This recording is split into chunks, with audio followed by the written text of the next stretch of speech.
Oh, hey there. Fancy seeing you around these parts. You here for some juicy MMO-related news? Yeah, so is everyone else. We got quite a bit this week as well, with MMO news coming out from every corner of the web. So, take a breath, close your eyes, and go to your happy place while I inevitably frustrate you with both good and bad in this week's Byte of MMORPG news.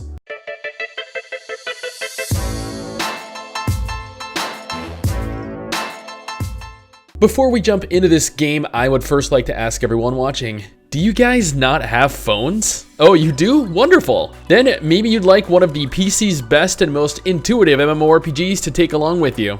If having Tera on your PC wasn't enough and NMAS couldn't tempt you with their console release, then maybe mobile is the way to go. The mobile title, Tera Frontier, is powered by Unreal Engine 4 and, like its PC counterpart, promises the same scale world and amazing PvE and PvP activities to partake of. It is currently under development by a division of Bluehole Studios, Red Sahara Studios, and has plans to release in 2019 in South Korea. Like their upcoming Ascent Infinite Realm MMO, Bluehole are once again partnering with Kakao Games to publish Tera Frontier globally, both in South Korea and in the rest of the world. So, what does this actually mean for us? Well, Black Desert Mobile, Blade and Soul Mobile, Lineage Mobile, MapleStory Mobile, Fallout Mobile, The Elder Scrolls Mobile, Final Fantasy Mobile.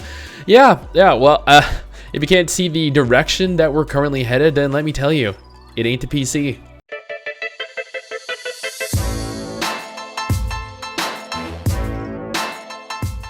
If you were hoping to be able to play Path of Exile on your PS4 this year, then you're going to be a tad bit disappointed. Grinding Gear Games, the team behind Path of Exile, made an announcement earlier this week stating that they had to delay the launch of the console port until next year. When we announced Path of Exile for PlayStation 4 earlier this month, we indicated we were aiming for a December release. Unfortunately, we have had to revise this to early February. We're extremely sorry for the inconvenience this causes because we know there are many players looking forward to this release. We underestimated the amount of work it would take to finish the certification process during the busy Christmas period.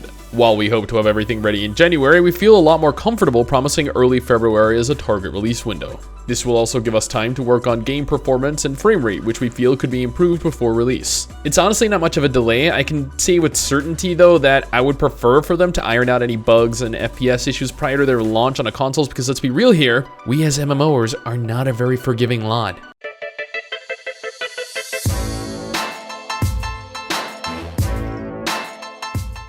If you thought that Twin Saga was dead, then, well, I mean, its population is, but the game itself is definitely not. The latest patch introduced today brings with it 5 new dungeons: Blue Crystal Falls, Senshi Territory, Oubliette Labs, Desert Canyon, and Secret Flower.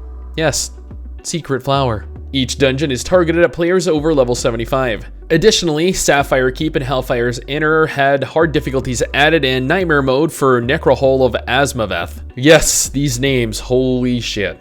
The update also brings with it new quests and a PvP battlefield called the Foreign Gold Desert, which is only available during specific times of the month. So, you know, if you want to, take a moment, jump in and see what's changed.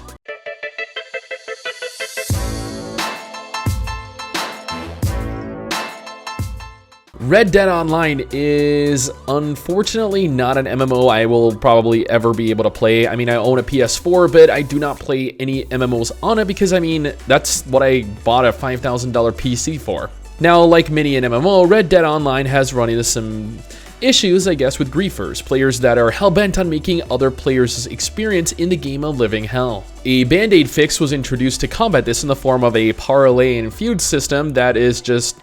It is honestly just not going to cut it. I mean, in essence, the system will allow you to be ganked up to 4 times. Then the ganker will be put on a 10-minute timeout. After 10 minutes, he can continue to gank you 4 more times before being once again put on another 10-minute timeout. Yes, it's definitely going to be very easy to circumvent. If you weren't aware of what Red Dead Online is, think of what Grand Theft Auto Online is to Grand Theft Auto.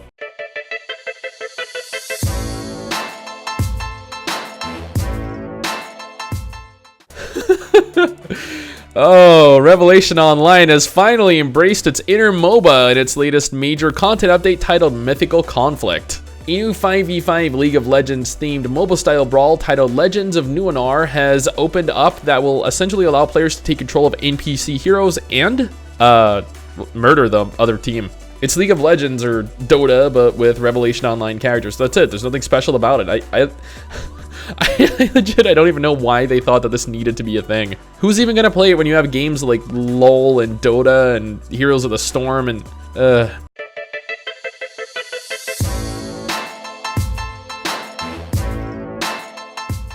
I mentioned in a video yesterday that Bless Online had just released a statement detailing their plans for the future. The new Mystic class that was promised to us not long after the game launched is now scheduled to possibly come out by the middle of next year. There are plans for new dungeons, class rebalancing, additional realm vs. realm content, and finally, more expensive DLC. Yeah, woo, because, you know, we wanted to spend another $100 on Bless to get a character-bound skin. Hell yeah. A prime example of a developer and a publisher knowing exactly what their player base wants. You go, NeoWiz.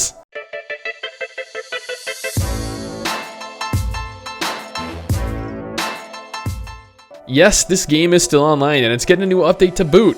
An update that adds not only new content, but a brand new class that rocks a pretty fucking rad guitar. The Soundweaver is a new support class that sets up portable loudspeakers on the battlefield to boost their allies in combat. The update, titled Distant Frequencies, is set to go live on PC this month on December 11th, on PS4 December 12th, and on Xbox One on December 13th.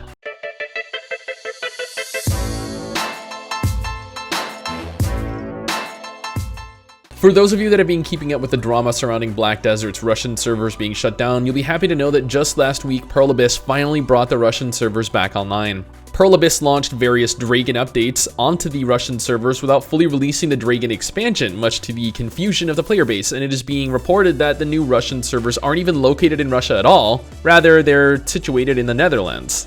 This has begun fueling speculation that Black Desert's Russian servers may end up merging with various other European servers as Pearl Abyss continues taking over all publishing rights within the EU. Think of, I guess, how WoW merged Russian and EU servers together. This would essentially increase the Russian server population, providing increased competition, more fun, and ultimately more drama. But hey, good news, Russian servers are no longer shutting down, and Russian servers may actually end up merging, which is actually, I mean, if you think about it, that is kind of shutting down, right?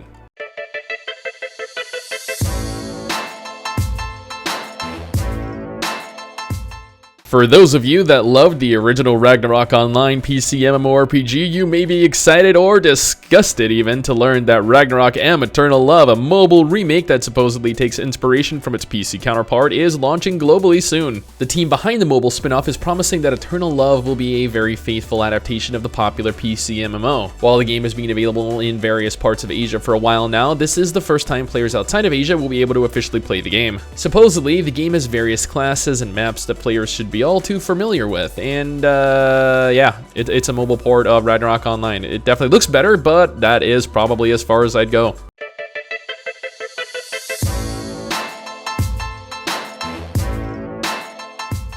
If you weren't already aware, wait, what am I saying? Of course most of you weren't aware, that's why you're here.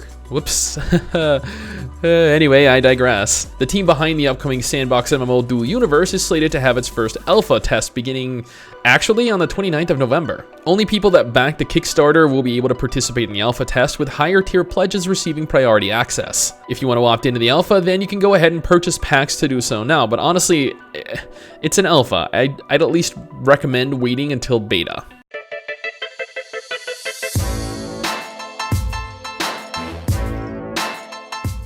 Finally, news on a playable alpha for Fractured is being revealed. Dynamite Studios, the team behind the upcoming sandbox MMO Fractured, have announced that a pre-alpha will be taking place beginning November 30th, so yesterday, and will have a couple hundred players participate in their test. Every player that is allowed to access the game will be under an NDA, however, meaning, yeah, no videos, no screenshot sharing, nothing at all. The official alpha test for Fractured is slated to begin in the first quarter of 2019 though. And like Dual Universe and pretty much all crowdfunded games, only players that have bought pledge packs will be allowed to participate. Finally, I would like to take a quick moment to let you all know that I plan on streaming again soon with my wife, who is not Wiggy by the way, as Wiggy's my sister, on Twitch. We'll be streaming whatever we feel like, so if you feel like coming over and hanging with us, follow me on Twitter at ByteSticks to stay updated, and follow me over on Twitch at MMOByte. And that pretty much wraps up this week in MMO news. I'm sure there's something I missed somewhere, but this is all the news that I personally witnessed and experienced this week. Some pretty cool, some pretty bad. All in all, a fairly average week. Anyway, guys, that is it for me. Thanks for watching, and I'll see you all next time. Peace.